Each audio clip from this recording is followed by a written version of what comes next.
Page में आ गए हैं स्टूडेंट्स, पेज नंबर 41 में। तो पेज नंबर 41 में हमारा सेकंड आर्टिकल, जो कि लास्ट पेज में हमने पढ़ा ए आर्टिकल के बारे में कि ए का यूज़ हम कहाँ कहाँ करते हैं, कैसे करते हैं। अब हम जानेंगे कि एन को हम किस तरह से यूज़ करते हैं और कहाँ कहाँ उनका यूज़ होता है। Article an is used before singular countable nouns. Article an भी जो है वो सिंगुलर यानी सिंगुलर काउंटेबल नाउन्स यानी कि जिनको हम आसानी से गिन सकें और एक ही नाउन हो, which begin with a vowel sound. लेकिन इसका चेंज यही है कि ए जो लगाते हैं वो हम कंसोनेंट साउंड करने वाले नाउन से पहले लगाते हैं और एन हम लगाते हैं वोवल साउंड करने वाले नाउन। अब वोवल साउंड करने वाले नाउन वो ध्यान रखिए, मैंने आपको बार बार बताया वोवल मीन्स AEIOU। तो ए से चालू होने वाले नाउन, ई से चालू होने वाले नाउन, आई से चालू होने वाले नाउन, ओ से चालू होने वाले और लास्ट यू से चालू। एग्जाम्पल में देखते हैं an umbrella, an egg, N ostrich. तो ये सब देखिए, अम्ब्रेला मीन्स यू से, एग मीन्स ई से, ऑस्ट्रिच मीन्स ओ से। तो इन सब के आगे एन लगा, लेकिन ये काउंटेबल हैं, सिंगुलर हैं, इसलिए अम्ब्रेलास नहीं आएगा, एन अम्ब्रेला। एन एग्स नहीं आएगा, एन एग। एन ऑस्ट्रिचेस नहीं आएगा, an ostrich. Some words begin with a consonant when written but begin with a vowel sound when spoken. We use an before words which begin with a vowel sound. अब देखिए, कई बार ऐसा होता है कि हमारा जो वर्ड होता है वो शुरुआत होती है उसकी स्पेलिंग में काउंटिंग या स्पेलिंग में उसकी शुरुआत ऑलवेज कंसोनेंट से होती है, लेकिन उसमें कुछ वर्ड्स जो होते हैं वो साइलेंट साउंड करते हैं और जब हम उसका प्रोनाउंसिएशन करते हैं तो वो वॉवल बन जाता है। एग्जाम्पल में देखिए, एन, इसको हम कई लोगों को जिनको जानकारी नहीं है ग्रामर के बारे में वो लोग इसको हॉनेस्ट पढ़ते हैं और हम लोग इसको हॉनेस्ट नहीं पढ़ेंगे, हम इसको ऑनेस्ट पढ़ेंगे। क्यों? Because H is silent here. तो एन ऑनेस्ट मैन, एच जो है उसकी साउंड साइलेंट हो जाती है। तो अब यह ऑनेस्ट साउंड कर रहा है, इसीलिए ओ को हम साउंड कर रहे हैं, तो ओ हमारा वॉवल है, इसीलिए हमने यहाँ पे एन लगाया। The word begins with A vowel sound. अब इसीलिए हम अगले वर्ड को एच साइलेंट है तो हमारा वर्ड ओ से शुरू हो जाता है, तो ओ जो है हमारा वॉवल है। Similarly we write an before words like hour, honourable. अब उसी तरह से हम इसको भी, कई लोग हवर पढ़ते हैं बट हम स्टूडेंट्स हम इसको हवर नहीं पढ़ेंगे, हम इसको आवर पढ़ेंगे, एच साइलेंट होगा हमारा। यहाँ भी हम ऑनरेबल नहीं पढ़ेंगे, ऑनरेबल पढ़ेंगे। This is English and this is grammar. यही मैं आप लोगों को इतने साल से बताते आ रही हूँ कि आपका प्रोनाउंसिएशन करेक्ट होना चाहिए। एग्जाम्पल्स, एन आवर, हम हवर नहीं बोलेंगे, एन आवर।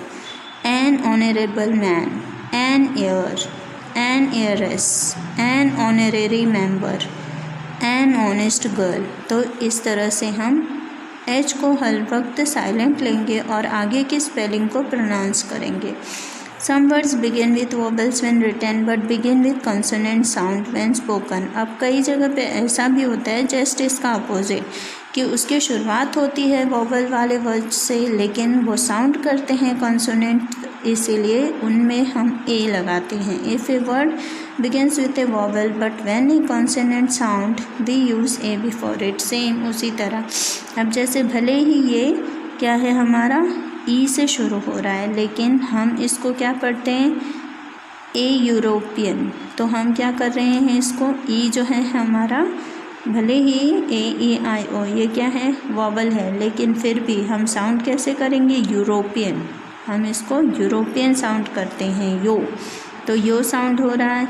अब यो जो है Y is not our vowel, Y जो है हमारा वॉवल नहीं है, इसीलिए हम इसको ए लगाते हैं। ए 100 रुपी, 100 नोट। अब यहाँ पे वन में क्या आ रहा है, साउंड डब्लू की बन रही है, डब्लू की बन रही है साउंड, इसीलिए हम यहाँ ए लगाते हैं। और यूनिवर्सिटी, तो इधर यूनिवर्सिटी हम नहीं पढ़ते हैं, यूनिवर्सिटी पढ़ते हैं, तो यो आ रहा है, इसलिए ये ए लगेगा। इसी तरह ए यूनियन, तो हम लोगों को जिनको प्रॉपर प्रोनाउंसिएशन नहीं आता है ये लोग यूनियन बोलते हैं, लेकिन जिनको प्रॉपर इंग्लिश के बारे में नॉलेज है या ग्रामर का नॉलेज है वो यूनियन बोलते हैं।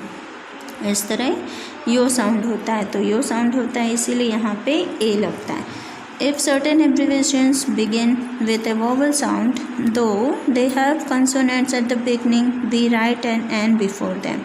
अब कई जगह ऐसे एब्रीविएशंस होते हैं जो वोवल साउंड करते हैं लेकिन उसका स्पेलिंग कॉन्सोनेंट से शुरू होता है, और सेम वे कॉन्सोनेंट से चालू होते हैं लेकिन उसका साउंड जो है वोवल से होता है। तो इस तरह हम वहाँ पे ए और एन का प्लेसमेंट चेंज करते हैं। एग्जाम्पल्स एन एम पी। अब एन एम पी, यहाँ पे एम पी जो दिया the consonant M P is pronounced as M.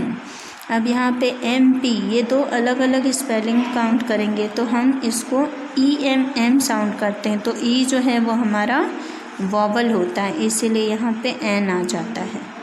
उसी तरह एन एम ए, अब यहाँ पे एम ए भी इस तरह से आएगा इसीलिए एन लगाया। एन एम एल ए ये वाला एम साउंड होता है।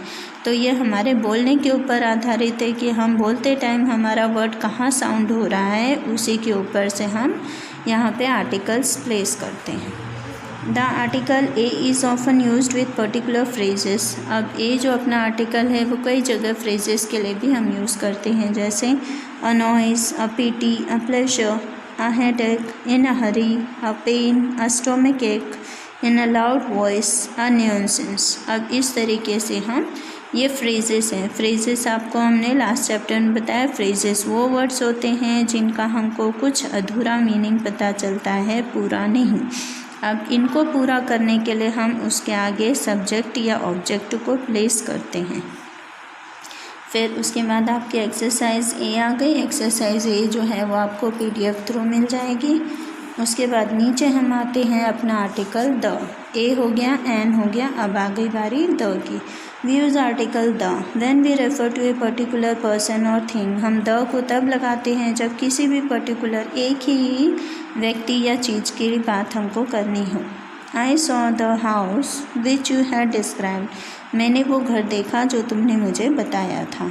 आई saw the lady who is your neighbour. मैंने उस औरत को देखा जो तुम्हारी पड़ोसन है।